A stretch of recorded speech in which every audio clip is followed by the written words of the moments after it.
To refeed my feeder after being in the fridge. I've had it out at room temperature overnight. I'm going to discard some of it and make some cheese scones, which is what I'll be showing you in this video. And then refeeding up my starter to then hopefully try a different recipe and make a successful sourdough loaf sometime later in the week. With my starter, so I've got a small amount. Probably should have weighed my jar before starting because then I'd be able to work out how much starter I've got left. But yeah, I will make up my scones and then I will figure out how much I'm adding into my starter to try and get bubbly. I think for the recipe I'm looking at, I need about 200 grams of starter anyway.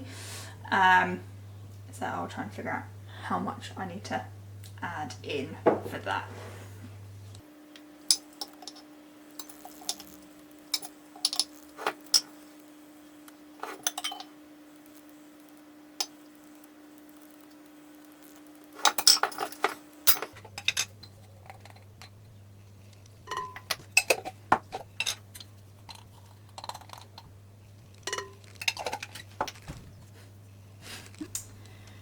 Cheese scones, so I just eyeball it.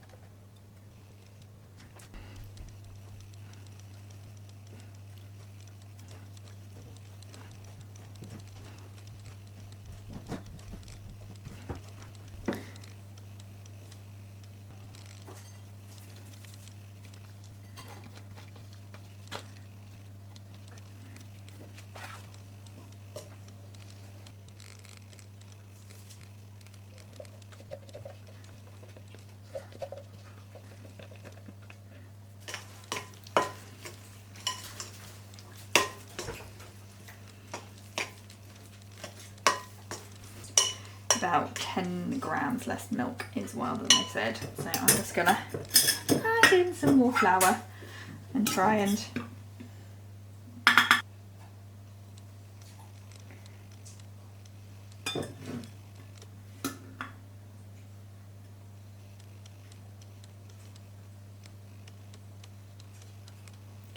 go next.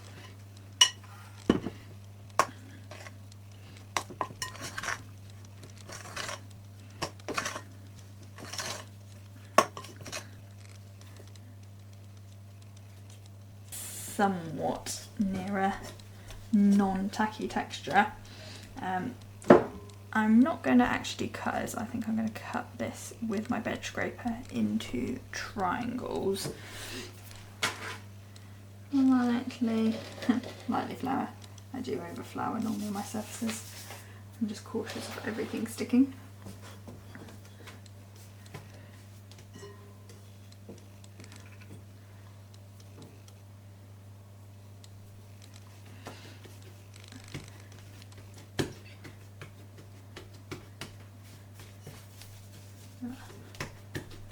Lighten that down.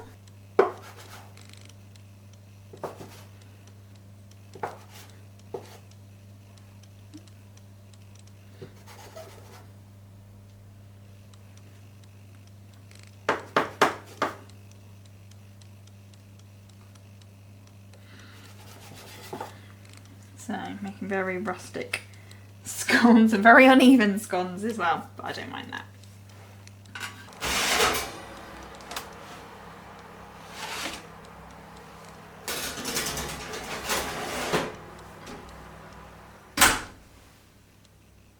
So now I'm going to feed up my starter, so it looks quite runny, not really any bubbles at this point, and I'm going to follow the weight suggestions of flour and water from the book that I'm going to try my next sourdough recipe from, which is Brilliant Books, so I'll link that down below if you're interested in it. Laundry done. My kitchen's quite small, so sorry if you can hear that.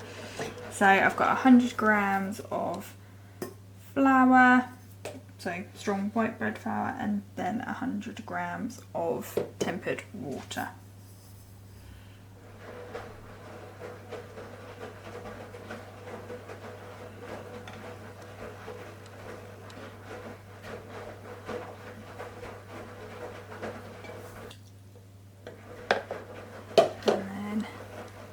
give that a good stir.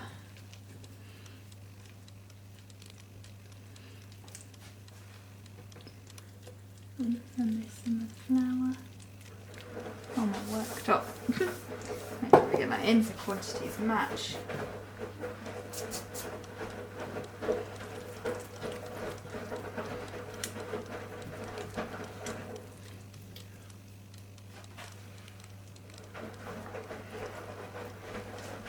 More kind of linen cloth and topper on. Roughly for the batter I think it is. I think with this big jar and me trying to get stuff off my stirrer before putting it on probably isn't helping. I think I need to keep an eye on the stuff that I'm scraping on the side because it's obviously getting a bit darker compared to the actual starter at the bottom, but we'll see. My scones are almost done, so I'll be able to get them out the oven soon.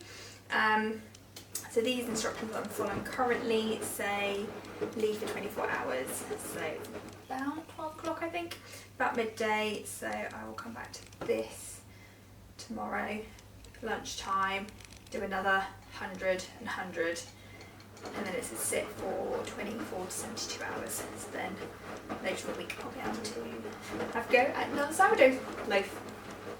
Now, they still look a little bit gummy, could be because they're quite big maybe compared to what the recipe suggests cutting them into. So I'm going to leave them for another 5 minutes, which would be roughly the time I would bake my normal kind of cheese one.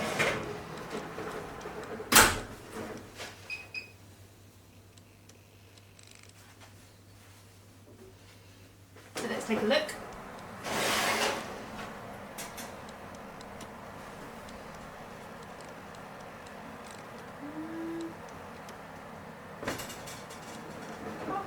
I do not have asbestos fingers.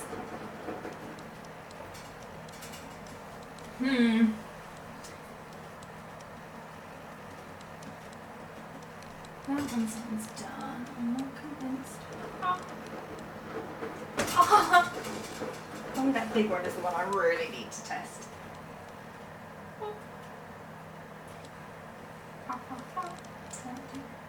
Myself.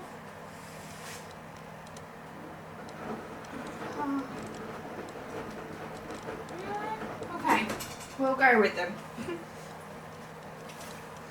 We'll see how successful all my sourdough bakers are.